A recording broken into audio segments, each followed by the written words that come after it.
People always hear that Airbnb hosts are making thousands every month. But what about co hosts?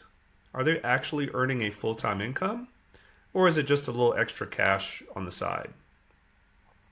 The truth is, there's a real formula behind how co hosts get paid, from the percentages of the payouts and timing.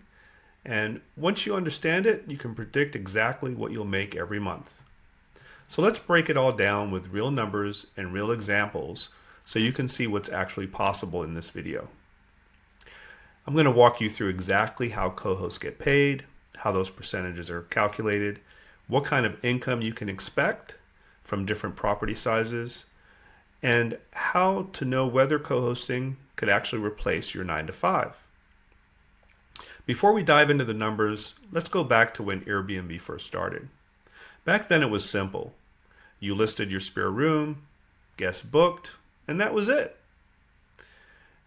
But as the platform exploded, guests started expecting hotel quality experiences, and owners realized they couldn't do it all themselves. That's when the role of the co-host quietly appeared. The person behind the scenes, keeping everything running and everything going smoothly. Fast forward to today, and co-hosting has become a full-blown business model. And if you're thinking about getting into it, understanding how the money works is really the best place to start. Let's start with exactly how you can actually make money as a co-host. The most common setup is a percentage-based pay. Co-hosts usually earn between 10 and 25% of the booking revenue, and that actually usually excludes cleaning fees, since that money typically goes straight to the cleaners. So, for example, if a property earns $3,000 in bookings and $300 in cleaning fees, your rate is 25% of the rental income alone, which makes your cut about $750. Some co-hosts prefer to charge a flat rate percentage of total revenue, around 10 to 20%. It's simpler to calculate, but the rate's a little lower. And then there's the flat monthly fee model. This is less typical, but that's where you can charge a set amount, maybe $100 to $2,000 a month, depending on the size of the property. It's a steady income, but you have to make sure that the math works, especially during high and low seasons. Bottom line, the more responsibility you take on, the higher your percentage should be. Your pay really depends on how much of the operation you handle. If you're just managing guest messaging, you'll probably land closer to 10 or 15%. So that would be around $300 a month on a $3,000 property. If you're handling guest communication, coordinating cleaners, adjusting pricing, and dealing with minor maintenance, now you're going to be closer to 20%. So that would be about $1,000 a month on a $5,000 property. And if you're a full service manager, you handle everything from pricing, guest experience, to maintenance, cleanings, and reviews. You're going to be in the 20 to 25% range. So on a $6,000 property, that's around $1,500 a month. From my experience, full service is usually a little bit more efficient, and it's really hard to split responsibilities and still deliver that 5-star consistency that guests expect. Before you ever start managing a property, make sure that you have a written agreement. Spell out your payment terms, your responsibilities, and what happens in cases like cancellations or damages.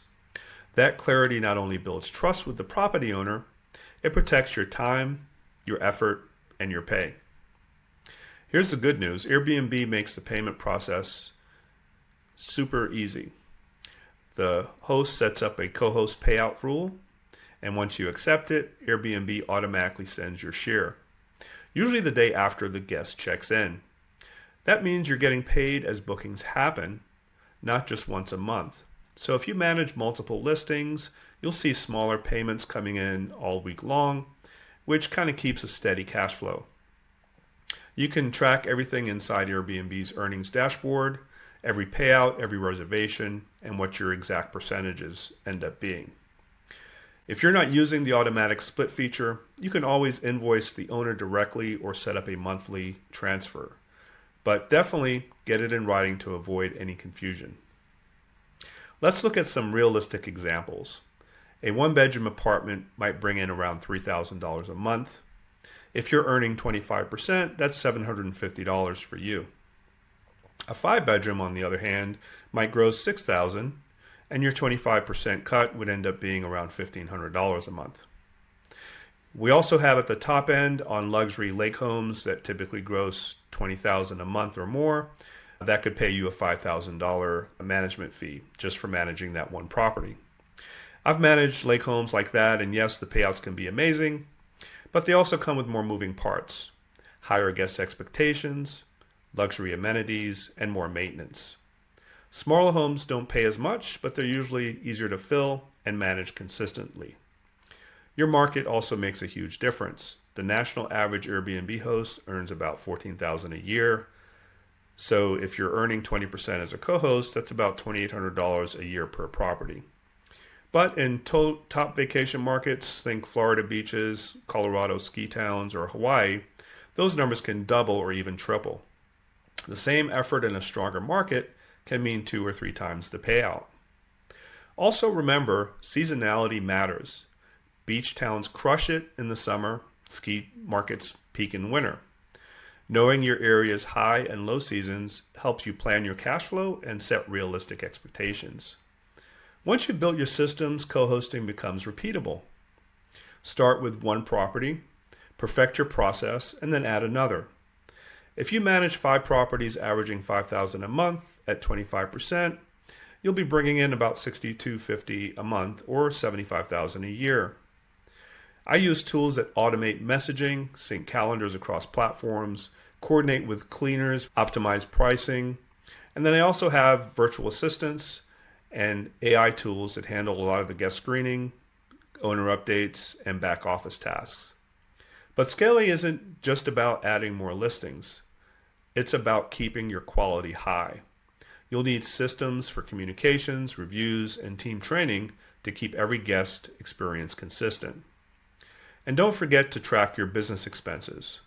Any monthly expenses for your software, for your subscriptions, supplies, and cleaning coordination, so that you make sure that you can net your profit and not just your top line revenue.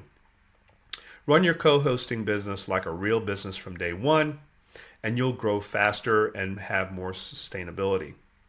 It's not unusual to see co-hosts managing 30 to 50 properties and earning 6 figures a year in management fees. I've interviewed dozens of these successful short-term rental entrepreneurs on my podcast called B&B Investing. You can also check us out on YouTube, Spotify, or Apple Podcasts to hear their stories, their lessons, and how many of them went from a single listing to managing 30 plus properties and earning $30,000 to $40,000 per month. Now that you know how co-hosts get paid and what's realistic, the next step is learning how to find hosts and grow your business.